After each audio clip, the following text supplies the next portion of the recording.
তো প্রিয় দর্শক, আপনারা যে বাচ্চাগুলা দেখতেছেন, এই বাচ্চাগুলা আমি আপনাদের মাঝে একেবারে বর্ডার থেকে শেয়ার করে আসতেছি।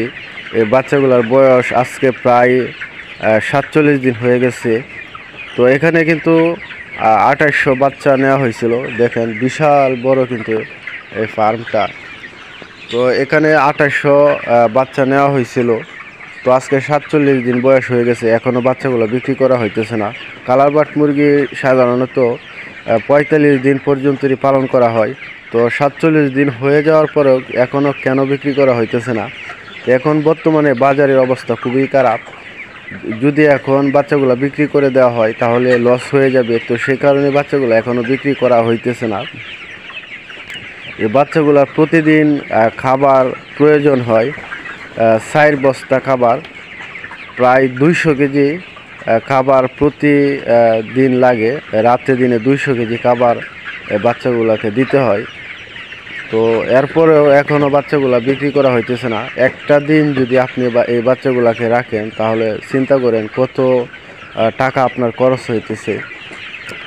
তো 47 দিন বয়স হয়ে যাওয়ার পরে এখনও বিক্রি করা হইতেছে না, শুধুমাত্র এই আশায় যদি বাজারটা একটু ভালো হয়ে যায় বা একটু বাজারটা বাড়ে তাহলে কিন্তু বাচ্চাগুলো বিক্রি করে দেওয়া হবে।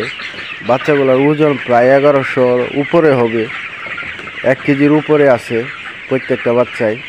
এক সাইজ বাচ্চার, সবগুলি বাচ্চা এক সাইজের বাচ্চা। তো কালার বাট মুরগির ক্ষেত্রে বা যে কোনো আপনার ফার্মে আপনার হাঁস মুরগি যাই পালন করেন, বর্তমানে খামারিরা কেন লস খায়? শুধু এই কারণেই লস খায়, আপনার বাজার সঠিক থাকে না। যে সময় বাচ্চা আপনার বিক্রি করার উপযুক্ত হবে সেই সময় বাজার কমে যায়। তো আসলে সেই কারণেই খামারিরা কিন্তু লসের সম্মুখীন হয়। আর যদি বাজার ভালো থাকে তাহলে কিন্তু খামারিরা নিশ্চিতভাবে লাভ করতে পারে। তো এখানে 2800 বাচ্চা নেওয়া হয়েছে। তো ধরেন আপনার 100 বাচ্চা মারা গেছে, 100 বাচ্চা যদিও মারা যায় তাহলে আপনার 2700 বাচ্চা এখানে আছে। প্রতিদিন 4 বস্তা খাবার লাগতেছে। এই পর্যন্তই আপনার 120 বস্তা খাবার প্রায় শেষ হয়ে গেছে। তো 120 বস্তা খাবার এই পর্যন্তই শেষ হয়ে গেছে। এক একটা বাচ্চা কিনা ছিল আপনার টাকা, এক একটা বাচ্চা কিনা ছিল। তো 120 বস্তা খাবার এই পর্যন্তই খাওয়ানো হয়েছে। তো আরও দেখা যাচ্ছে যদি 4-5 দিন আরও রাখা হয় তাহলে 4 বস্তা করে যদি আপনার প্রতিদিন খায় তাহলে কিন্তু 5 দিনে হয়ে যাচ্ছে আবার 20 বস্তা খাবার। তো এখানে আরও সম্ভবত 4-5 দিন রাখার সম্ভাবনা আছে। যদি এর ভিতরে বাজার ভালো হয় বা একটু বাড়ে তাহলে কিন্তু বিক্রি করে দেওয়া হবে। কারণ প্রতিদিন 4 বস্তা খাবার খাওয়ানো হইতেছে, তার মানে অনেকটা টাকা কিন্তু খরচ করা হইতেছে। তো আপনার খামারের মধ্যে দ্বারা এক জাতের মুরগি বা পালন করবেন না। আমার পরামর্শ হচ্ছে আপনি যদি 2 বেস বা 3 বেস কালার বার্ড পালন করেন, পরে আবার 1 বেস অন্য জাতের মুরগি পালন করেন।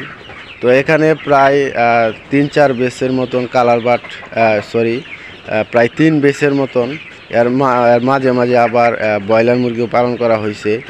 তো এখন এই কালার বাট মুরগি বিক্রি করে দেওয়ার পরে কিন্তু এখানে আবার হাঁস লওয়া হবে, হাঁসের বাচ্চা নেওয়া হবে।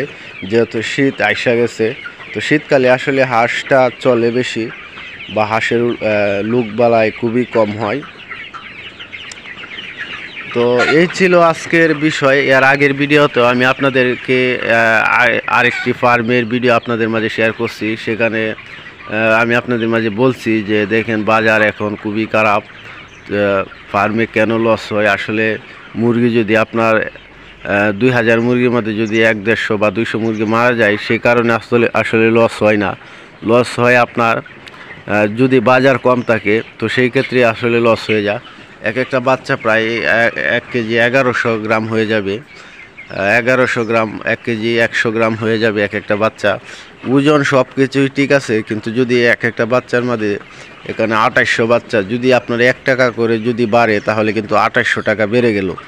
যদি আপনার 2 টাকা বাড়ে তাহলে কিন্তু অনেক টাকা আপনি হিসাব করবেন, যদি 4-5 টাকা 10 টাকা যদি বাড়ে প্রতি কেজিতে, তাহলে কিন্তু আপনার অনেকটা টাকা চলে আসতেছে।